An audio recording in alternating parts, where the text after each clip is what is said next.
नमस्कार, आप देख रहे हैं सीएनबीसी आवाज। मैं हूं मनीषा गुप्ता और आज बात करेंगे कच्चे तेल में, जहां पर 4% की तेजी के साथ एशियन मार्केट्स आज खुलते हुए नजर आए हैं। और वो इस रिएक्शन में है क्योंकि ओवर द वीकेंड हमने यहां पर काफी हद तक मिसाइल अटैक्स यूएस और ईरान दोनों की तरफ से आता हुआ देखा है। ईरान ने कम से कम 5 से 6 गल्फ कंट्रीज पे यहां पर फिर से जो यूएस के बेसिस हैं वहां पे अटैक किया है और उसका एक सीधा इम्पैक्ट या एक प्रीमियम हमने प्राइसेस में बनता हुआ देखा। साथ ही बात करेंगे सोने चांदी की, जहां पर एक स्टिफ रेजिस्टेंस के साथ काम होता हुआ नजर आया है। पिछले कई हफ्तों में सोना चांदी अपना जो नियर टर्म रेंज है वो ब्रेक नहीं कर पाए हैं। आगे क्या सिनेरियो रह सकता है, इस पर भी होगी चर्चा। इस पर बात करने के लिए हमारे साथ हैं energy expert Narendra Taneja, PP jewellers के director Piyush Gupta and Nirmal bank securities से कुणाल शाह। आप सभी का कार्यक्रम में स्वागत है। और क्रूड ऑयल हमारी हेडलाइन है। Mister Taneja, over the weekend जो हमने होता हुआ देखा शायद एब्सोल्युटली आउट ऑफ वैक नहीं था। बाजार बहुत ज्यादा सरप्राइज्ड उससे नहीं है। एक्सपेक्टेशन यही थी कि अगले 60 दिनों तक कुछ ना कुछ हम यहाँ पर होता हुआ देख पाएंगे। लेकिन जो ये बार बार स्ट्रेट ऑफ हॉर्मुज खुला है नहीं खुला है पर बात आके अटक जाती है, उसे कैसे रीड करेंगे? देखिए, आपने जैसे देखा है कि बाजार ने काफी संयम दिखाया है। अदरवाइज जिस तरह से हमले हुए हैं दोनों तरफ से, एक तरह से देखा जाए स्ट्रेट ऑफ हॉर्मुज जो है वो काफी हद तक जिस समय हम बात कर रहे हैं लगभग बंद पड़ी हुई है। बहुत आवागमन जो है बहुत कम हो गया है। ऐसे हालत में तेल की कीमत तो $100 छू जानी चाहिए थी, लेकिन बाजार ने संयम दिखाया है। बाजार को समझ में आ रहा है, एनालिस्ट को समझ में आ रहा है कि असली समस्या क्या है। ईरान और अमेरिका अब बातचीत अभी भी कर रहे हैं, उनकी बातचीत चल रही है।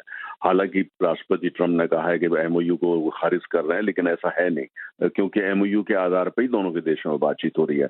समस्या ये यहाँ निकल के आ रही है कि ईरान के अंदर जो कुछ पॉकेट्स हैं या सेक्शंस हैं इस्लामिक रिवॉल्यूशनरी रिजीम के, जो कि एमओयू को नहीं मान रहे हैं। वो काफी हद तक वो काम कर रहे हैं जो कि उनको नहीं करना चाहिए। और लगता है कि जो तेहरान में जो सत्ता में लीडरशिप है उनकी बात वो नहीं मान रहे हैं। ज्यादातर यही वो लोग हैं जो स्टेट ऑफ हॉर्मुज में आकर के हमले कर रहे हैं और उसकी रिस्पॉन्स में अमेरिका हमले करता है। फिर ईरान को जो है परसेप्शन के लिए अमेरिकी ठिकानों पर हमला करना पड़ता है। तो ये एक ऐसा साइकिल है जिसको तोड़ना पड़ेगा और अमेरिका को लगता है ये ईरान ही कर सकता है, इसलिए बातचीत भी जारी है। लेकिन अब देखना यह है कि ईरान जो अभी लोग सत्ता में आए हैं, क्या उनका पूरा जो लोग हैं जो काम कर रहे हैं रिवॉल्यूशनरी गार्ड डिफरेंट पॉकेट्स के अंदर जो काफी डिसेंट्रलाइज्ड हैं, तो उनके ऊपर पूरा वो कब तक उन पर काबू कर पाते हैं। अगर वो काबू नहीं कर पाते आने वाले 2 हफ्ते या 3 हफ्ते में, तो हो सकता है अमेरिका वो वार्ता से हट जाए और वो दूसरा कदम उठाए ये कि पूरी तरीके से हमला करे। लेकिन अभी जो है कम से कम ऐसा लगता है कि दोनों देश बातचीत कर रहे हैं। ये तेहरान बार बार कह रहा है ये उनको कंट्रोल करने की कोशिश कर रहे हैं और दूसरी तरफ अमेरिका ने कहा है अगर आप कंट्रोल नहीं कर सकते तो प्रेशर दबाने के लिए वो अपने हमले को जारी रखेगा। तो इसलिए ये स्थिति अभी की है। आने वाले 2-3 हफ्ते में क्या इवॉल्व होता है वो देखना पड़ेगा। लेकिन ईरान को ये तो बिल्कुल स्पष्ट है कि ईरान में जो तेहरान में जो लोग सत्ता में बैठे हैं, पूरी तरीके से जो पॉकेट्स हैं ईरान रिवॉल्यूशनरी गार्ड्स की, खासतौर से जो स्टेट ऑफ हॉर्मुज और पर्शियन गल्फ में ऑपरेट कर रही है, वो उनके ऑर्डर को पूरी तरह मान नहीं रहे हैं, वो बेकाबू हैं। और दूसरी तरफ कहीं पे और हिस्सों में भी यही ईरान में हो रहा है। इस वजह से जो है बातचीत होने के बावजूद ये सब कुछ देखने को मिल रहा है, लेकिन ज्यादा समय नहीं है। 2-3 हफ्ते में ईरान को इसको सॉर्ट आउट करना पड़ेगा। अगर नहीं होता तो फिर अमेरिका हो सकता है कि बातचीत से हट जाए और पूरा हमला शुरू हो जाए। लेकिन आज की तारीख में बाजार ने जो संयम दिखाया है वो वेट एंड वॉच का है और मेरा भी ये मानना है कि वेट एंड वॉच करना है, क्योंकि तेहरान में जो लोग सत्ता में वो चाहते हैं कि एमओयू पीस अकॉर्ड में तब्दील हो, मतलब बातचीत हो, आगे बढ़े। समय लगेगा, 6 महीने 1 साल कुछ भी लग सकता है, लेकिन फिलहाल युद्ध के मूड में वो भी नहीं और युद्ध के मूड में अमेरिका में नहीं। इसीलिए बाजार में आपने देखा है कि जो कीमत है वो जिस हिसाब से जानी चाहिए थी वहां नहीं गई है। बाजार संयम दिखा रहा है, समझ रहा है और वेट कर रहा है। एब्सोल्युटली। और जैसे आपने कहा 4.5-5% जैसी तेजी अब इस वक्त यहाँ पर कच्चे तेल के प्राइसेस में है। 80 का स्तर यहाँ पर थोड़ा सा with in reach versus out of reach जैसी स्थिति बनी हुई है। मिस्टर तनेजा, दूसरी चीज यहाँ पर of course with in the gulf markets है। एक तरफ कतार एक मीडिएटर के तौर पर काम किया है, उसके ऊपर भी ईरान ने हमला किया। यूएई अप्रैल के बाद अब फिर से हमने यहाँ पर इस वीकेंड पे यूएई ने भी हमें यहाँ पर जिस तरह की स्टेटमेंट्स आई हैं कि इंटरसेप्ट किया है मिसाइल्स जो ईरान की तरफ से आ रही हैं। जॉर्डन है, बहरीन है, कुवैत है, कतर है, ओमान है, सभी तरफ हमने यहाँ पर ईरान की तरफ से हमले होते हुए देखे हैं। कुछ देशों के साथ उनकी बातचीत है, कुछ मीडिएटर हैं। ओमान के साथ तो यहाँ पर स्ट्रेट ऑफ हॉर्मुज और जो बाकी रूट्स हैं, वेदर और नॉट उसको टोल लगेगा, कैसे उसको मैनेज करना है, मेंटेन करना है, उसके ऊपर भी बातचीत है। यहाँ से अगर हम आगे बढ़ें, आपको लगता है फिर से straight of Hormuz easily open हो जाएगा without maintenance, without any management from Iran? क्या वो स्थिति हम बनता हुआ देखते हैं उस एरिया में? देखिए, बहुत अच्छा आपने प्रश्न किया मनीषा। देखिए, जहां तक ईरान की तरफ से टोलिंग की बात है कि वो टोलिंग करेंगे और ओमान उनके साथ होगा, ये जो ईरान के जो मुख्य तेल के आयातक देश हैं, जिसमें मुख्यतः भारत और चीन है, उन दोनों को स्वीकार नहीं है। भारत, अमेरिका और चीन ने दोनों ने कन्वे किया है कि भाई हम नहीं करेंगे, और ईरान ने बिल्कुल अपने जो टॉप के स्तर पर, विदेश मंत्री के स्तर पर भारत को कन्वे किया है वो टोलिंग नहीं करेंगे। चाइना को भी उन्होंने कहा है वो टोलिंग नहीं करेंगे। अगर, मुझे नहीं लगता कि टोल से उनको जितना भी फायदा होगा, उसलिए वो भारत, चीन, कोरिया, जापान जो बड़े आयातक हैं वहां से, उसको वो संबंध उनसे खराब कर लेंगे। मुझे लगता है टोलिंग जो है उनका वो एक लेवरेज बनाने का है, वो दिखाना चाहते हैं ये उनकी टेरिटरी है, जिससे भविष्य में जो है कभी ऐसा कुछ हो जाए तो वो उसको यूज करें, स्टेट ऑफ हॉर्मुज को ये कह के बंद कर दें कि भाई ये तो हमारी टेरिटरी है। तो मुझे लगता है वो लेवरेज कर रहे हैं उसको, जो नेगोशिएशंस के अंदर। वरना आप देखिए, अगर आप टोलिंग करते हैं या ईरान का वहां पर दबदबा या कंट्रोल हो जाता है, तो सऊदी अरब का तेल बाहर कैसे जाएगा, कुवैत का तेल बाहर कैसे जाएगा, इराक का कैसे जाएगा, कतार की एलएनजी कैसे जाएगी, बहरीन का तेल कैसे जाएगा। तो वो तो मुझे इन देशों को भी स्वीकार नहीं है। लेकिन अभी ये जो कुछ भी ईरान कर रहा है, क्योंकि वहां पे लीडरशिप पूरी तरह असर्ट नहीं कर पा रही है। पहले वहां 4 सत्ता के केंद्र होते थे, अब एक हो गया है, वो रिवोल्यूशनरी गार्ड। लेकिन वो अपनी पूरी अथॉरिटी अपने ही लोगों पे, जो डिसेंट्रलाइज उनका एक स्ट्रक्चर है, उसको असर्ट नहीं कर पा रहे हैं। अमेरिका शायद इस बात को समझ रहा है, यूएई समझ रहा है, कतार समझ रहा है। ये हमलों के बावजूद वो बातचीत को जारी रखे हुए हैं। ओमान बातचीत जारी रखे हुए है। कतार जो मेन मीडिएटर है वो भी बातचीत जारी रखे हुए हैं। वो जानते हैं कि वहाँ की स्थिति क्या है। तो मुझे लगता है कि थोड़ा वेट एंड वॉच है। लेकिन एक बात तो स्पष्ट होगी भारत जैसे देशों के लिए, एक सीमा से आगे अब जो है गल्फ कंट्रीज में अपने तेल की एनर्जी सिक्योरिटी के लिए आप डिपेंड नहीं कर सकते। जब तक कि दूसरे रास्ते खुल नहीं जाते, वो रास्ते जो स्टेट ऑफ हॉर्मुज से नहीं निकलते। लेकिन वो short, medium to long term के सारे प्लान है। लेकिन अच्छी बात यह है कि दुनिया में तेल का उत्पादन बढ़ गया है, तेल की कोई कमी नहीं है। भारत में जो ऑयल की जो सप्लाई है, वहां किसी तरह की कोई कमी नहीं है। तो इसलिए जो ये इसको लेकर के बाजार में कंफर्ट है कि सप्लाई साइड कंफर्टेबल है, डिमांड साइड ठीक है, कोई ऐसी प्रॉब्लम नहीं है। डिस्रप्शन हो रहे हैं, लेकिन ज्यादातर लोगों को मानना है कि स्टेट ऑफ हॉर्मुज डिस्रप्शन जो है ये लंबा चलने वाला नहीं है। बीच बीच में आने वाले 1 साल तक, जब तक जो एमओयू पीस अकॉर्ड में नहीं होता, इस तरह का जो है ब्लो हॉट ब्लो कोल्ड, कभी बंद कभी खुलना, ये इसके लिए बाजार को तैयार रहना चाहिए। ये 1 साल चल सकता है, जब तक कि एमओयू जो है वो पीस अकॉर्ड में बदल नहीं जाता। वो बदलेगा, लेकिन उन्हें समय लगने वाला है। Point taken. मिस्टर सनेजा, बहुत शुक्रिया साथ जुड़ने के लिए। तो जैसे कहा गया कि जहां तक टोल की बात है, वो ईरान के लिए मोर पावर प्ले है रादर देन रेवेन्यू, और ऑफ कोर्स सप्लाई कंफर्टेबल है, डिमांड ठीक ठाक है, और काफी मेजर्ड रिस्पांस हमने इन्वेस्टर्स से कच्चे तेल में आता हुआ देखा है, जहां पर 4.5% की तेजी है, लेकिन 80 का स्तर अभी तक भी यहां पर छुआ नहीं गया है। कुणाल, आप कैसे देखते हैं क्रूड ऑयल प्राइसेस को, क्या करने की राय देंगे, और नियर टर्म में आप क्या फंडामेंटल्स वॉच करेंगे? I think it's more to do with the what is happening in the Hormuz, जैसे आपने डिस्कस किया अभी। सो उसमें मैं 2-3 चीज ऐड करना चाहूंगा। सो सबसे पहले ऑयल की मार्केट जितनी रिलेटिवली फ्री है, उससे ज्यादा प्रोडक्ट मार्केट टाइट हो गई है। सो क्रैक स्प्रेड आप देखेंगे, वो दिखा रहे हैं कि डीजल और पेट्रोल, जो गैसोलीन कहते हैं, वो उसकी बहुत ज्यादा शॉर्टेज यूरोपियन इकोनॉमी में हो गई। इवन रशिया में भी रिफाइनरीज पे अटैक हुआ था। तो actually more than crude oil we should look at the product market which is getting tighter. So eventually हम प्रोडक्ट्स को यूज करते हैं, और सबसे ज्यादा जो यूज होती है वो 2 प्रोडक्ट है, पेट्रोल और डीजल। सो ये मार्केट बहुत टाइट हो गई है। सो नाउ इफ जब तक ये ऑयल $80-82 के आसपास ब्रेंट ट्रेड करता है, तब तक कोई प्रॉब्लम नहीं है। बट अगर ये क्राइसिस कंटिन्यू रहती है for another 7-10 days, then the product market will witness a very big rally from here. So ये क्राइसिस को जल्द से जल्द सॉल्व होना बहुत ही इंपॉर्टेंट है मेरे हिसाब से। वरना भले क्रूड ऑयल $80 है, पर अगर डीजल और पेट्रोल के प्राइसेस ग्लोबली बहुत ज्यादा बढ़ जाता है, then it will be a bigger worry from the inflationary point of view. So in a short term it can go up, जब तक ये कोई पॉजिटिव ट्रिगर नहीं आते हैं। But in a long run मेरा जो अभी क्लोज जो मैं देखूंगा, वो प्रोडक्ट मार्केट को देखूंगा। और प्रोडक्ट मार्केट अगर ज्यादा टाइट रहती है, तो that's not a good news for the global economy. Point taken. साथ ही साथ मेटल्स कैसे देखेंगे कुणाल, बिकॉज जिस तरह से डॉलर इंडेक्स में तेजी है, बाजार केविन वॉश की कांग्रेस टेस्टिमनी पर यहां पर नजर रखेगा ट्यूसडे एंड वेंसडे को, फर्दर क्यूज शायद वहां से आएंगे। इस बीच मेटल्स में क्या किया जाना चाहिए? आई थिंक मेटल्स में 2 चीज है। एक तो यूएस का इन्फ्लेशन का डेटा आने वाला है। सो प्रीवियस जो 4.2 था, वो 3.8 एक्सपेक्टेड है। सो वो रीडिंग और केविन वॉश की statement so I think because ये वॉर अगेन इंटेंसिफाई हो रही है, सो मुझे नहीं लग रहा है कि बहुत ज्यादा डविश स्टेटमेंट आएंगे। सो शॉर्ट टर्म में थोड़ा दबाव देखने मिल सकता है। कॉपर यहाँ से और 20-25 रुपया नीचे जा सकता है। जिंक, लेड, सब मेटल में थोड़ा हमें एक दबाव का एक रुझान देखने मिलेगा नेक्स्ट 2-3 दिन, और उसके बाद धीरे धीरे फिर से वैल्यू बाइंग देखने मिलेगी, बट शॉर्ट टर्म में प्रेशर बना रहेगा।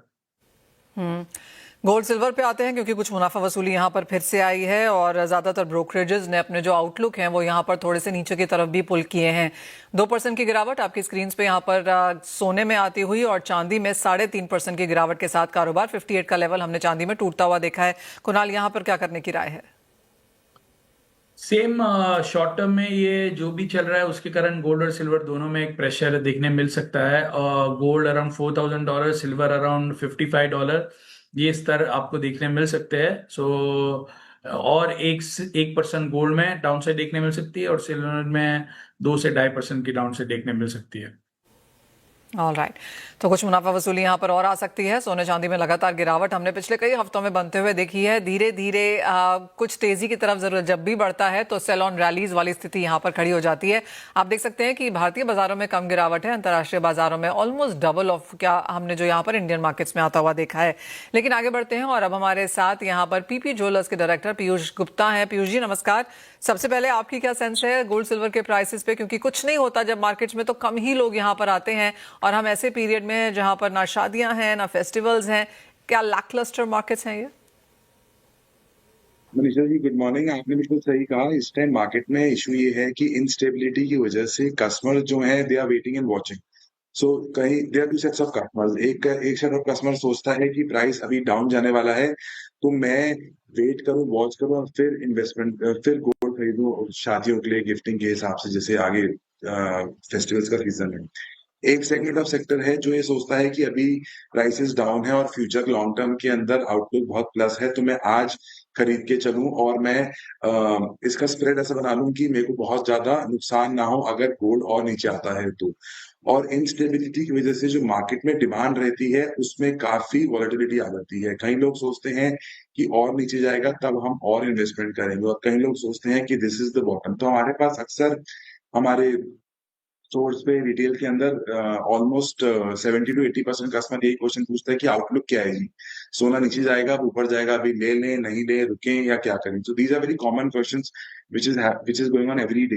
एंड जैसे आज आप बता रहे हैं कि सोना 2% टूट गया है, चांदी 2.5 से 3% टूट गई है, तो अब ये every one who has to buy in next 1 month watches this. तो कस्टमर्स अगेन कंफ्यूज होता है कि अभी लेना चाहिए या नहीं लेना चाहिए। तो ये जो भी इंस्टेबिलिटी रही है 2 महीने से, इससे काफी फर्क पड़ा है रिटेल डिमांड के।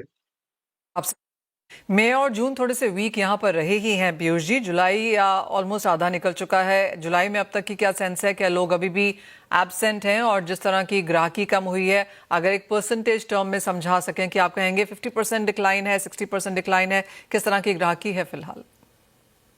सो मनीषा, बेसिकली इस टाइम जो ये मई जून जुलाई अगस्त के मंथ होते हैं, ये वैसे भी इंडियन मार्केट्स जुड़ी डिमांड के हिसाब से बहुत स्लो होते हैं। और जैसे हम आज अराउंड 15 जुलाई के आसपास बैठे हैं, तो मार्केट तो डबल प्रेशर है। एक मार्केट स्लो वैसे भी है क्योंकि सीजनैलिटी स्लो है, और एक जो प्राइसिंग में वेरिएबिलिटी आ रही है उसकी वजह से भी स्लो है। तो परसेंटेज टर्म्स में आई फील कि ईयर ऑन ईयर 20% की डिमांड लेस है as compare to last year. अगर हम वेट वाइज की बात करें तो ओवरऑल जैसे प्राइस ऑब्वियसली गोल्ड का लास्ट ईयर इस टाइम 80-90,000 के आसपास था, और अभी जैसे 140-145 के आसपास है। तो उस हिसाब से वॉल्यूम वाइज तो ऑब्वियसली प्लस, वैल्यू वाइज तो ऑब्वियसली प्लस है, पर वॉल्यूम वाइज गोल्ड 20% डाउन है इस साल, जो अभी तक रिटेल के अंदर सेल्स देख के समझ आ रहा है।